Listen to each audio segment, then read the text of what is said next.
يا أيها الذين آمنوا أطيعوا الله وأطيعوا الرسول ولا تبطلوا أعمالكم. إن الحمد لله نحمده ونستعينه ونستغفره ونؤمن به ونتوكل عليه ونعوذ بالله من شرور أنفسنا ومن سيئات أعمالنا. من يهده الله فلا مضل له ومن يضلله فلا هادي له، وأشهد أن لا إله إلا الله وحده لا شريك له، وأشهد أن نبينا محمدا عبده ورسوله. أما بعد، فإن خير الحديث كتاب الله، وخير الهدي هدي محمد صلى الله عليه وسلم، وشر الأمور محدثاتها، وكل محدثة بدعة، وكل بدعة ضلالة، وكل ضلالة في النار. فأعوذ بالله من الشيطان الرجيم. يا أيها الذين آمنوا اتقوا الله حق تقاته ولا تموتن إلا وأنتم مسلمون. بسم الله الرحمن الرحيم. يا أيها الناس اتقوا ربكم الذي خلقكم من نفس واحدة وخلق منها زوجها وبث منهما رجالا كثيرا ونساء،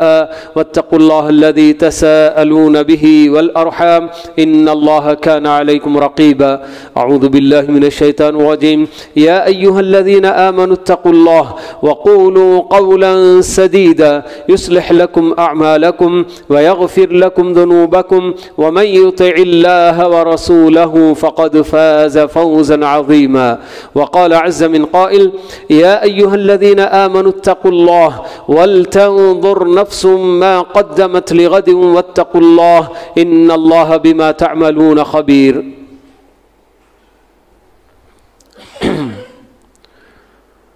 بزرگان محترم، عزیز نوجوانوں اور قابل احترام اسلامی ماں اور بہنوں، ہم لوگ ابھی 3 دن پہلے 1 سال کو ہم نے الوداع کہہ دیا۔ 2024 کا سال جو کچھ ہم نے اس میں ودیعت کیا، اچھے برے اعمال، ان سب کے ساتھ وہ سال رخصت ہو گیا۔ اور ہم سب کو خوب اچھی طرح سے معلوم ہے، بچپن سے یہ نظمیں بھی پڑھتے آتے ہیں کہ گیا وقت پھر ہاتھ آتا نہیں، کہ جو وقت گزر گیا تو وہ تو دوبارہ واپس ہم کو ملنے والا نہیں۔ اور ایک نئے سال کا ہم نے 2025 کا استقبال بھی کیا ہے۔ اللہ رب العالمین ہماری اپنی زندگی میں ایسے کتنے مہینے اور سال لاتے ہیں تاکہ ہمیں ہر ایک وقت کے گزرنے پر ایک طرح سے ہم کو تنبیہ کرنا ہوتا ہے کہ دیکھو 1 سال کی مدت گزر چکی ہے، اب تمہیں اپنا جائزہ لے کر دیکھنے کی ضرورت ہے کہ تم نے اس پورے سال میں اللہ تعالیٰ کو خوش کرنے کے کتنے کام کیے اور اللہ تعالیٰ کو ناراض کرنے والے کام تم نے کتنے کیے ہیں۔ ہر آدمی کے لیے، اس سے پہلے کے خطبے میں ہم لوگوں نے بات معلوم کی تھی کہ اللہ تعالیٰ کی طرف سے ہر انسان کو تندرستی اور صحت اور اسی طرح سے فرصت کے لمحات سرمایہ کی شکل میں دے دیے گئے ہیں۔ جو آدمی اس کا صحیح استعمال کرتا ہے تو فائدے میں رہتا ہے، ورنہ زیادہ تر لوگ اللہ تعالیٰ، اللہ کے نبی صلی اللہ علیہ وسلم کی زبانی یہی ہم کو بتایا گیا ہے کہ بہت سارے لوگ تو خسارے کا ہی شکار ہوتے ہیں۔ تو بالکل اسی طرح سے پوری زندگی یہ بھی یقیناً اللہ رب العالمین کی ایک عظیم نعمت ہے، انمول تحفہ ہے زندگی۔ اس کائنات میں یا کائنات کا حصہ بننے والے ایک ایک انسان کے لیے اللہ رب العالمین کی طرف سے یہ زندگی بڑی قیمتی جو ہے قیمتی انعام ہے اللہ تعالیٰ کا۔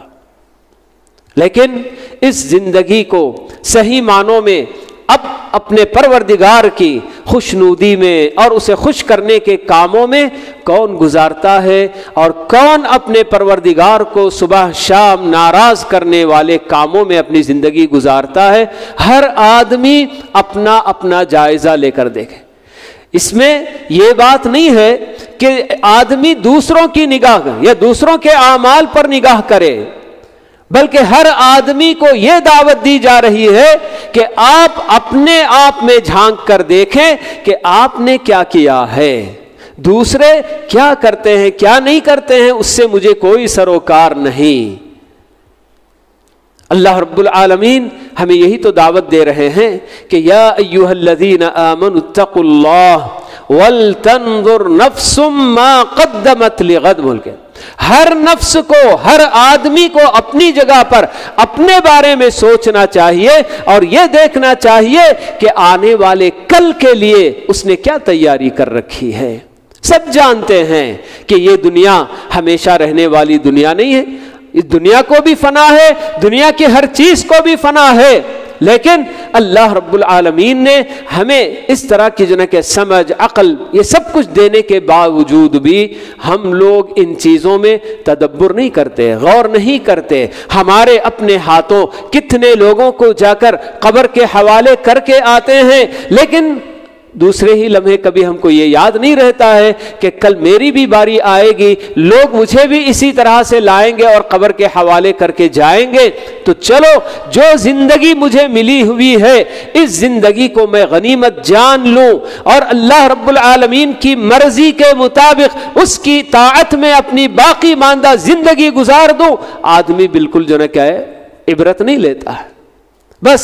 بہت سارے لوگ ہمیشہ ان کی اپنی یہی تمنا اور یہی آرزو کہ میری موت تو ابھی نہیں آئے گی، ابھی بہت لمبی زندگی ہے۔ یہ شیطان کا بہکاوا ہوتا ہے۔ شیطان اسی طرح سے جب ہمیں ہمارا اپنا ارادہ بھی ہوتا ہے، نیت بھی ہم کرتے ہیں کہ چلو اب سے ہم اپنے آپ کو بدل لیں گے، لیکن شیطان آڑے آتا ہے اور کہتا ہے کہ ابھی تو جوانی ہے، ابھی خواہشات آپ کے جوان ہیں، کتنے آپ کی کیا آپ کے ہم عمر کے کتنے لوگ کیا کیا نہیں کر لیتے ہیں۔ یہ سب کر کے جب ذرا عمر بڑھ جائے گی، بڑھاپا طاری ہو جائے گا، تب ہاتھ میں تسبیح لے لیں گے، مسجد کا کونا پکڑ لیں گے، اس کے بعد اللہ کو یاد کرنے لگ جائیں گے۔ کیا گارنٹی میرے بھائی، کیا ضمانت کہ میری زندگی واقعی بڑھاپے تک رہے گی؟ کیا آج ہم نہیں دیکھتے ہیں ہمارے اپنے اطراف و اکناف میں کتنے بالکل جوان کیسے حادثے کا شکار ہو گئے یا اچانک ان کی موت ہو گئی، چاہے وہ مرد ہو عورت ہو، جوان سب اللہ کو پیارے ہوتے چلے جا رہے ہیں۔ لیکن شیطان ہے کہ ہمیں ایسے ہی بہکاتا ہے، دلاسا دیتا ہے کہ نہیں ابھی زندگی بہت لمبی ہے، ابھی تو یہ خواہش باقی ہے، ابھی تو یہ کرنا ہے، ابھی تو وہ کرنا ہے، اور اس کے بعد سب سدھر جائیں گے، توبہ کر لیں گے۔ نہیں میرے بھائی، وَمَا تَدْرِي نَفْسٌ بِأَيِّ أَرْضٍ تَمُوتُ، اللہ تعالیٰ تو ہمیں بتاتے ہیں یہ تو موت کا معاملہ ہے کہ اس کی خبر اللہ کے علاوہ کسی کو نہیں ہے کہ کون کب مرے گا، کس کی موت کب آئے گی، اللہ تعالیٰ کے علاوہ کوئی نہیں جانتا۔ لیکن اتنا بتا دیا گیا کہ ضرور موت آئے گی، مگر اس کے باوجود ہماری اپنی زندگی جو ہمارا اپنا اسٹائل، بالکل لائف اسٹائل ہوتا ہے، تو اس سے ہم کیا دیکھتے ہیں کہ بالکل گویا ہمیں آخرت پر یقین ہی نہیں ہے، مرنے پر یقین نہیں ہے، مرنے کے بعد دوبارہ اٹھائے جانے پر ہمارا گویا یقین نہیں ہے، اس لیے ہم اپنی من مانی زندگی بالکل گزارتے چلے جاتے ہیں۔ جبکہ اللہ رب العالمین ہمیں جو دعوت دے رہے ہیں محاسبہ کرنے کا، ہماری اپنی دنیا کی زندگی کا نہیں کہ آپ نے اس دنیا میں کیا کمایا، کیا کھویا، کیا پایا اور کیا گنوایا، یہ دیکھو، اس کی دعوت نہیں دے رہے ہیں۔ دعوت دے رہے ہیں تو کس کی دعوت دے رہے ہیں؟ وَلْتَنْظُرْ نَفْسٌ مَا قَدَّمَتْ لِغَدٍ۔ دیکھیے کیا تعبیر اللہ رب العالمین یہاں پر استعمال کر رہے ہیں کہ وہ جو آنے والا کل ہے، آنے والا دن، ہماری اپنی موت کا دن یا قیامت کا دن، اللہ تعالیٰ اس کے بارے میں بتا رہے ہیں کہ وہ اتنا قریب ہے گویا کہ آنے والا کل، یہ رات گزرے گی اور دوسرا کل آئے گا دن، تو جیسے اتنا قریب ہے تو ویسے ہی بالکل وہ بھی اللہ تعالیٰ بتا رہے ہیں کہ وہ آنے والا کل سمجھو، بالکل بھی اس میں غفلت میں نہ رہو کہ ابھی وہ بہت دور ہے اور مجھے موقع ملے گا اور میں اپنے آپ کو سدھار لوں گا، بہت سارے گناہ کرنے کے بعد توبہ کر لوں گا۔ اس دھوکے میں مت رہو اے انسان۔ یا ایھا الانسان ما غرک بربک الکریم الذی خلقک فسواک فعدلک فی ای صورۃ ما شاء رکبک۔ اللہ تعالیٰ یہی انسان کو پکار کر کہتے ہیں کہ یا ایھا الانسان ما غرک بربک الکریم، کہ تیرا جو کرم کرنے والا جی رحم کرنے والا جو پروردگار ہے اس کے تعلق سے تجھے کس چیز نے دھوکے میں ڈال رکھا ہے؟ ما غرک بربک الکریم الذی خلقک فسواک فعدلک، اس کا اتنا بڑا انعام تم پر ہے کہ اس نے تمہیں وجود بخشا، تمہیں بہترین شکل و صورت عطا کی۔ یہ سب اس قدر اللہ رب العالمین کی نعمتوں میں آپ کون سی ایسی چیز ہے جس کے بارے میں بندہ یہ کہہ سکتا ہے کہ یہ اللہ کی نہیں ہے، یہ میری ہے؟ دنیا کا ذرہ ذرہ، ایک ایک ذرے کا وہی تو مالک ہے۔ تو ہر چیز اللہ رب العالمین ہماری اپنی سہولتوں کے لیے، ہمارے اپنے فائدے کے لیے ہمیں مہیا کیا ہے، فراہم کیا ہے، مگر اس کے باوجود ہم ہیں کہ بس ہمارا اپنا من ہم سے کیا کہتا ہے، ہمارا اپنا نفس ہم سے کیا چاہتا ہے، اسی کی ہم پیروی کرتے ہیں، اور رب العالمین کی جب باتیں آتی ہیں تو بڑے آرام سے اس کو جھٹک کر آگے بڑھ جاتے ہیں۔ تو یہ 1 سال کی مدت ہماری اپنی زندگی سے سرک گئی۔ یہ مدت ظاہر سی بات ہے کہ ہم سب جانتے ہیں کہ ہماری اپنی عمر اس نے گھٹا دیا۔ اگر میری عمر اور 25 سال جینے کی تھی تو 1 سال گزر گیا تو اب 24 سال رہ گئے۔ اگر 10 سال میری اور زندگی باقی تھی تو بس 1 سال اور ختم ہو گیا، بس ابھی میری 9 سال مجھے انتظار کرنا ہے بس۔ اگر کسی کی 4 سال تھی تو 1 سال اور ختم ہو گیا، بس 3 سال اس کے باقی رہے۔ پتہ نہیں کس کس کے لیے کب وقت مقرر ہے، مگر اس کے باوجود ہم اپنی جگہ پر اپنی غفلت میں، یعنی کہ ہمارا اپنا جو طرز زندگی ہوتا ہے، لائف سٹائل ہم نے ایسا بنا لیا ہے کہ اب اس کے بعد ہم اس سے جو ہے کہ نکلنا بھی نہیں چاہتے ہیں۔ بہت افسوس کی بات ہے جی۔ تو یہ اس طرح کے جو سنگ میل 1 سال مدت گزر جانا، یہ گویا کہ اللہ تعالیٰ ہمیں تنبیہ کرنے کے لیے، ہمیں اپنی غفلت سے جگانے کے لیے اللہ تعالیٰ یہ سب گویا کہ جنہیں کیا ہے ایسے قانون اس دنیا کے اندر رکھے ہیں کہ 1 سال کی مدت گزر گئی بھائی، دیکھو دنیا والے اپنی دنیا کی حیثیت سے یا دنیا کے تعلق سے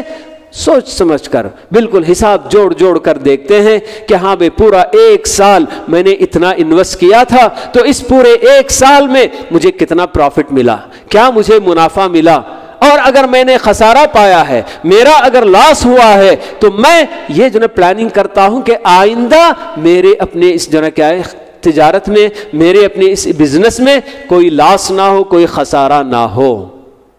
یہ دنیا کی جو کہ عارضی دنیا، جسے میں جانتا ہوں کہ یہ سب کچھ میں چھوڑ کر جانے والا ہوں، مگر اس کے باوجود اس کے پیچھے میں اس قدر اہتمام کرتا ہوں، لیکن وہ آخرت جہاں مجھے لوٹ کر جانا ہے اور ہمیشہ کے لیے وہیں رہنا ہے، اور ہمیں یہ بھی اچھی طرح سے بتا دیا گیا ہے کہ آپ کا معاملہ وہاں آپ کی اس دنیا میں جیسی زندگی آپ نے بسر کی اس کے مطابق ہوگا۔ اس کے باوجود ہماری اپنی غفلت ہم سے دور نہیں ہوتی ہے۔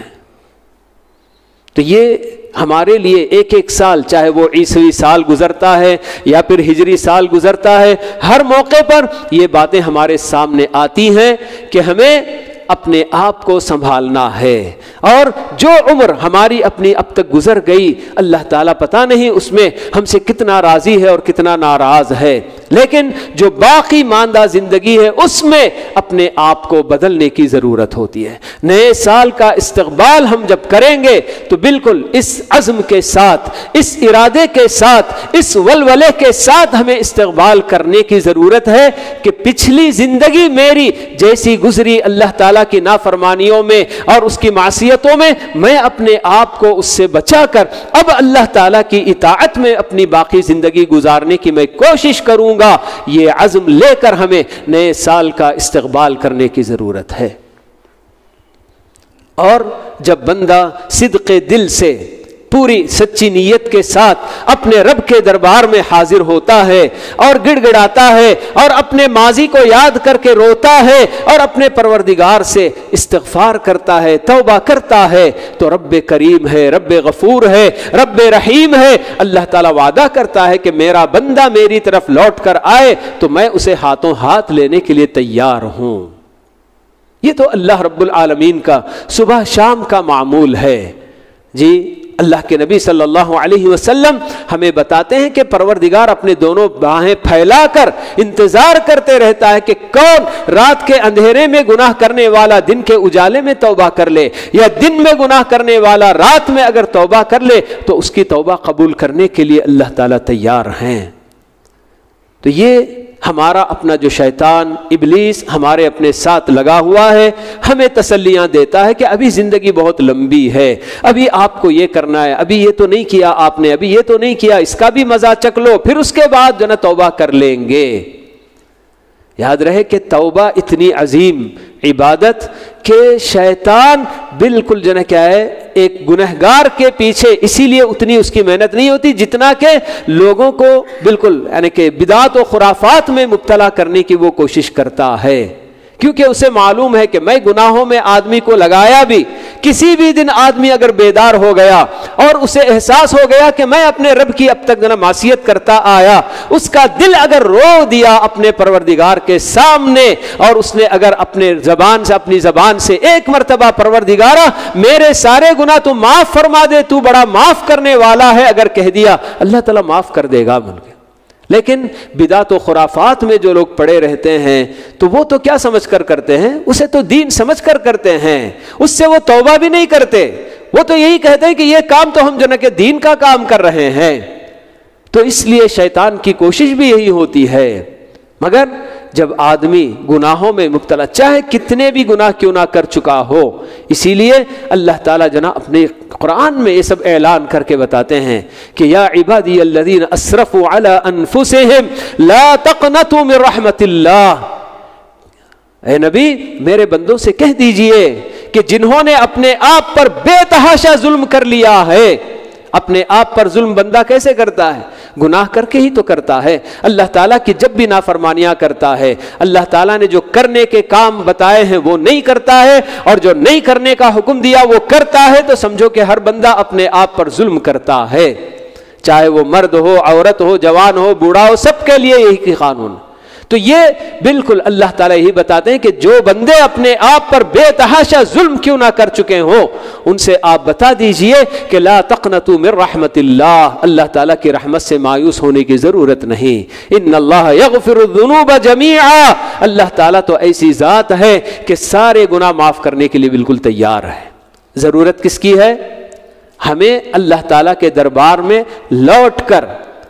دعا کرنے کی، استغفار کرنے کی، توبہ کرنے کی ضرورت ہے۔ لیکن بندہ اپنی جگہ پر یہی توبہ میں بھی شیطان اس کو کیا ہے ابھی بہکاتا ہے، پھسلاتا ہے کہ نہیں ابھی کیوں کر رہے ہو، ابھی اور یہ گناہ کر لو پھر اس کے بعد کر لیں گے، یہ کر لو پھر اس کے بعد توبہ کر لیں گے۔ کیا پتا کہ اسی دوران اگر اس کی موت آ گئی اور وہ اللہ تعالیٰ کے روبرو چلا گیا تو کیا کہے گا؟ تو یہ بہرحال 1 سال کا وقفہ ہماری اپنی زندگیوں سے بالکل سرک گیا، جو ہمیں ہماری اپنی زندگی سے دور اور موت سے قریب ہم کو کر گیا ہے۔ تو پتہ نہیں ہم میں سے کس کس کی کب تک کیا ہے زندگی باقی ہو۔ تو اس لیے جو بھی وقت ہمیں ملتا ہے، جو بھی زندگی ہمیں ملی ہوئی ہے، اللہ تعالیٰ نے تندرستی کی نعمت سے نوازا ہے، فرصت کے اوقات ہمیں ملتے ہیں، ان سب کو بالکل غنیمت جاننا ہے، اور جس قدر اللہ تعالیٰ سے قریب تر ہونے کے کام ہم کر سکتے ہیں وہ بس اسی زندگی میں ہم کر لیں، انجام دے لیں، کہ ہم کو یہاں سے واپس جانے کے بعد پھر دوبارہ تو نہیں بھیجا جاتا۔ سب جانتے ہیں، بالکل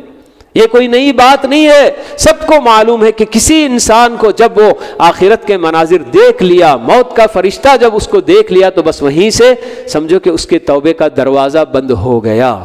لیکن اس سے پہلے تک بھی، آخری وقت تک بھی اگر بندہ لوٹ کر آتا ہے تو اللہ تعالیٰ اس کی توبہ قبول کرنے کے لیے تیار ہیں۔ لیکن دروازہ کب بند ہوتا ہے توبے کا؟ جب بندہ اپنی موت دیکھ لے، موت کے فرشتے کو اپنی آنکھوں سے جب دیکھ لیتا ہے تو بس اس کے بعد اس کے لیے توبے کا دروازہ ہمیشہ کے لیے بند ہو گیا۔ تو بہرحال حضرات و خواتین، یہ 1 سال کی مدت ہماری اپنی زندگیوں سے نکل گئی ہے، تو اس کے لیے ہمیں اللہ تعالیٰ سے اپنا سب سے پہلے محاسبہ کر کے دیکھنا ہے کہ میں نے اس پورے 1 سال میں میری اپنی آخرت کے لیے میں نے کیا کچھ سامان تیار کیا ہے۔ اگر نہیں میری اپنی زندگی غفلت میں گزری ہے، تو ابھی بھی ہمارے لیے موقع ہے کہ اپنی غفلت سے ہم بیدار ہوں اور ایک نیا عزم لے کر کہ مجھے آخرت کے لیے دنیا کی زندگی جینا ہے، دنیا کے لیے جینا نہیں ہے، آخرت کے لیے جینا ہے۔ یہ فیصلہ کر کے، یہ ارادہ کر کے جب آدمی زندگی جیے گا تو یقیناً اس کی زندگی میں ضرور تبدیلی آئے گی، بدلاؤ ضرور آئے گا انشاءاللہ۔ تو حضرات و خواتین، اسی کے ساتھ ہم لوگ جیسے ایک سال ہمارا گزرا تو ویسے ہی ہم لوگ رجب کے مہینے میں داخل ہوئے ہیں۔ تو یہ رجب کا مہینہ اللہ رب العالمین کے فیصلے کے مطابق حرمت والا مہینہ ہے۔ اللہ تعالیٰ نے اس مہینے کو محترم مہینہ بنایا۔ کب سے؟ جب سے کہ زمین و آسمان کی تخلیق ہوئی تب سے برابر اس مہینے کو اللہ تعالیٰ نے محترم مہینہ بنایا ہے۔ ان عدت الشہور عند اللہ 12 شہرا یوم خلق السماوات والارض منها 4 حرم۔ اللہ تعالیٰ بتاتے ہیں کہ جب سے زمین و آسمان ہے تب سے مہینوں کی گنتی، مہینوں کی تعداد اللہ رب العالمین کے پاس 12 ہی ہیں، اور ان 12 مہینوں میں سے اللہ تعالیٰ نے 4 مہینوں کو حرمت والا بنایا۔ منها 4 حرم۔ تو یہ 4 مہینے کون سے ہیں؟ 3 تو مسلسل ہیں، ذی الحجہ، ذوالقعدہ، ذوالحجہ اور محرم۔ ذوالقعدہ، ذوالحجہ اور محرم یہ 3 لگاتار آتے ہیں، اور درمیان میں ایک رجب کا مہینہ ہے۔ تو ان 4 مہینوں کو اللہ تعالیٰ نے اپنی حکمت کے فیصلے سے، اللہ تعالیٰ بہتر جانتا ہے کہ ان مہینوں کو کیوں محترم بنایا گیا۔ رمضان کا مہینہ بڑا عظیم مہینہ ہے، مگر اس کے باوجود اللہ تعالیٰ نے اسے حرمت والے مہینوں میں شامل نہیں کیا ہے۔ یہ اللہ تعالیٰ کا اپنا فیصلہ ہے۔ وَرَبُّكَ يَخْلُقُ مَا يَشَاءُ وَيَخْتَارُ۔ اللہ تعالیٰ بتاتے ہیں کہ تمہارا پروردگار جو چاہے پیدا کرتا ہے اور جو چاہے چن لیتا ہے۔ تو یہ اللہ تعالیٰ کے فیصلے پر کسی کو کوئی اعتراض نہیں کرنے کا حق ہے۔ ان ربک فعال لما یرید، یہ اللہ تعالیٰ بتاتے ہیں جی۔ اور اسی طرح یہ بھی بتاتے ہیں کہ اللہ تعالیٰ تو بندوں سے پوچھے گا کہ تم نے یہ کیوں کیا، تم نے یہ کیوں کیا، لیکن اللہ تعالیٰ سے کوئی نہیں پوچھ سکتا۔ تو یہ اللہ تعالیٰ کا اپنا قانون ہے۔ تو اللہ تعالیٰ نے اس رجب کے مہینے کو محترم مہینہ بنا دیا، مگر اس کے باوجود اس حرمت میں اللہ تعالیٰ نے جو ہمیں حکم دیا فَلَا تَظْلِمُوا فِيهِنَّ أَنفُسَكُمْ کہہ کر، یہ صرف حرمت والے مہینوں ہی کی بات نہیں ہے، بلکہ ہر جگہ ہر وقت ہمارے اپنے جن کے لیے اصول یہی ہے کہ ہم اپنے آپ پر ظلم نہ کریں۔ یعنی کہ اللہ تعالیٰ کی نافرمانیاں کر کے بندہ اپنے آپ پر ظلم کرتا ہے تو اللہ تعالیٰ ہمیں اس سے بنا کر رہے ہیں۔ لیکن ان 4 مہینوں میں خصوصیت کے ساتھ ہمارے اوپر یہ چیز اور بھی جو ہے کہ ہمیں احساس ہی نہیں ہوتا ہے۔ آج دنیا کے مسلمان بالکل ایسے گزر جاتے ہیں کہ یہ حرمت والا مہینہ کیا ہے کچھ بھی نہیں معلوم ہوتا ہے۔ بس رمضان کے مہینے کی حرمت جانتے ہیں اور اس کے لیے اس کا کیا احترام کرنا ہے، اس کی اپنی کیا جو ہے برکت ہے، یہ جان کر اس میں تھوڑا بہت جو ہے کہ احترام کر لیتے ہیں اللہ تعالیٰ کا، اللہ تعالیٰ کی عبادتیں یہ سب کچھ کر لیا کرتے ہیں۔ لیکن ان مہینوں میں بالکل بھی جو حرمت والے مہینے ہیں مگر ان کا کوئی پاس و لحاظ بالکل نہیں کیا جاتا۔ لیکن اس مہینے کے لیے خصوصیت کے ساتھ اللہ کے نبی صلی اللہ علیہ وسلم نے نہ کوئی عبادت، نہ کوئی روزہ، نہ کوئی نماز، نہ کوئی ذکر، ایسی کوئی چیز اللہ کے نبی صلی اللہ علیہ وسلم نے اپنی سنت سے ہمیں نہیں بتایا۔ اگرچہ کہ اپنی جگہ پر حرمت والا مہینہ ہے، مگر اس کے باوجود اس حرمت کی وجہ سے اللہ کے نبی صلی اللہ علیہ وسلم نے ہمیں اس کے اندر کرنے کے لیے نہ کوئی روزہ، نہ نماز، نہ کوئی ذکر، نہ کوئی دعا، نہ کوئی چیز ایسی آپ نے ہمیں نہیں بتائی ہے۔ ہم اپنی جگہ پر حرمت والا مہینہ ہے، اللہ تعالیٰ نے ہمیں حکم دیا ہے کہ فَلَا تَظْلِمُوا فِيهِنَّ أَنفُسَكُمْ کہہ کر، یعنی کہ اپنے آپ پر اللہ تعالیٰ کی نافرمانیاں کر کے اپنے آپ پر ظلم کرنے سے ہمیں اپنے آپ کو بچانا ہے۔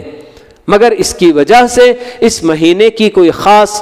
پہچان ہو یا کوئی اور عبادات وغیرہ کے تعلق سے تو اس میں بالکل ایسی کوئی چیز بالکل نہیں بتائی گئی۔ اور اسی مناسبت سے میں یہ بھی بتا دوں آپ کے سامنے کہ جیسے ہی رجب کا مہینہ آتا ہے تو اب واٹس ایپ پہ گردش کرنے والی ایک دعا کہ اللہم بارک لنا فی رجب و شعبان و بلغنا رمضان کہہ کر، یہ دعا جبکہ اللہ کے نبی صلی اللہ علیہ وسلم سے اس دعا کے ثبوت میں بالکل بھی جو کوئی یقینی بات نہیں ہے۔ حدیث میں اگرچہ کہ حدیث کی کتابیں بہت ساری ہیں مگر ہر کتاب میں موجود ہر حدیث صحیح نہیں ہوتی ہے۔ تو بالکل اس طرح سے اس حدیث کے تعلق سے بھی علماء محدثین نے یہی جو نا کیا ہے حکم لگایا ہے کہ یہ حدیث سند کے لحاظ سے صحیح نہیں ہے۔ تو ایسے میں بالکل اس طرح سے یعنی کہ انجانے میں جہالت میں لوگ جیسے ہی میرے پاس آئی دعا تو میں اور 10 آدمیوں کو فارورڈ کرنے کی کوشش کرتا ہوں، تو یہ بالکل اللہ کے نبی صلی اللہ علیہ وسلم سے ثابت شدہ دعا بالکل بھی نہیں، کیونکہ یہ بات جیسے کہ ابھی میں نے آپ کو بتائی ہے کہ اللہ کے نبی صلی اللہ علیہ وسلم نے رجب کے مہینے کے لیے کوئی خاص عبادت، کوئی دعا، کوئی ذکر، کوئی جو نا روزہ نماز، کوئی چیز آپ نے اس کے لیے جو نا طے نہیں کی ہے، نہ آپ نے اس میں کرتے رہے ہیں۔ تو دیگر اور سارے مہینوں کو چھوڑ کر صرف ان 2 مہینوں کے لیے آپ کیسے جناب برکت کی دعا کر سکتے ہیں کہ اللہم بارک لنا فی رجب و شعبان وبلغنا رمضان کہہ کر؟ ہاں آدمی تمنا کر سکتا ہے، اللہ تعالیٰ سے دعا کر سکتا ہے کہ آنے والا موسم خیرات کا، موسم نیکیوں کا، موسم رمضان کا مہینہ، پروردگارہ میری زندگی میں تو برکت عطا کر کے مجھے یہ ماہ مبارک نصیب ہو جائے، یہ اور بات ہے۔ لیکن اس طرح سے یہ اللہ کے نبی صلی اللہ علیہ وسلم کی سکھائی ہوئی دعا سمجھ کر کرنا یہ بالکل بھی درست نہیں ہے۔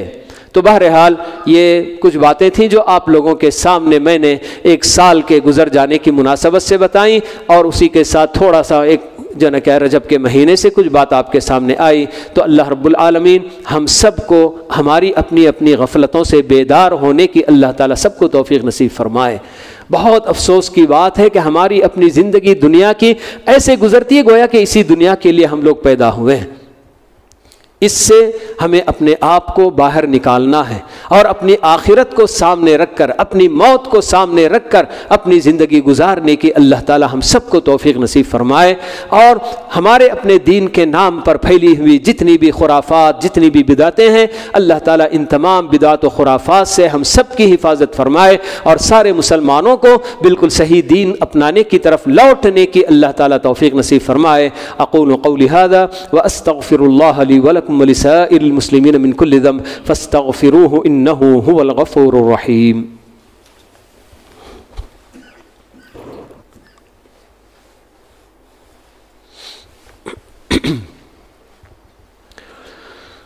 الحمد لله كفى وسلام على عباده الذين اصطفى أما بعد اللهم صل على محمد وعلى آل محمد كما صليت على إبراهيم وعلى آل إبراهيم إنك حميد مجيد اللهم بارك على محمد وعلى آل محمد كما باركت على إبراهيم وعلى آل إبراهيم إنك حميد مجيد وارض اللهم عن الخلفاء الراشدين الأئمة المهديين أبي بكر وعمر وعثمان وعلي وعن سائر أصحاب نبيك أجمعين والتابعين لهم بإحسان إلى يوم الدين وعنا معهم بمنك وكرمك وإحسانك يا أكرم الأكرمين ربنا آتنا في الدنيا حسنة وفي الآخرة حسنة وقنا عذاب النار ربنا ظلمنا أنفسنا وإن لم تغفر لنا وترحمنا لنكونن من الخاسرين اللهم يا مقلب القلوب ثبت قلوبنا على دينك يا مسرف القلوب والأبصار صرف قلوبنا على طاعتك اللهم اغفر لنا ما سلف وكان من الذنوب والعصيان واعصمنا فيما بقي من العمر اللهم اغفر لنا ما سلف وكان من الذنوب والعصيان واعصمنا فيما بقي من العمر برحمتك يا أرحم الراحمين اللهم إنا نسألك رضوانك والجنة وما قرب إليها من قول وعمل ونعوذ بك اللهم من سخطك والنار وما قرب إليها من قول وعمل اللهم آت أنفسنا تقواها وزكها أنت خير من زكاها أنت وليها ومولاها اللهم إنا نعوذ بك من زوال نعمتك وتحول عافيتك وفجأة نقمتك وجميع سخطك سبحان ربك رب العزة عما يصفون وسلام على المرسلين والحمد لله رب العالمين.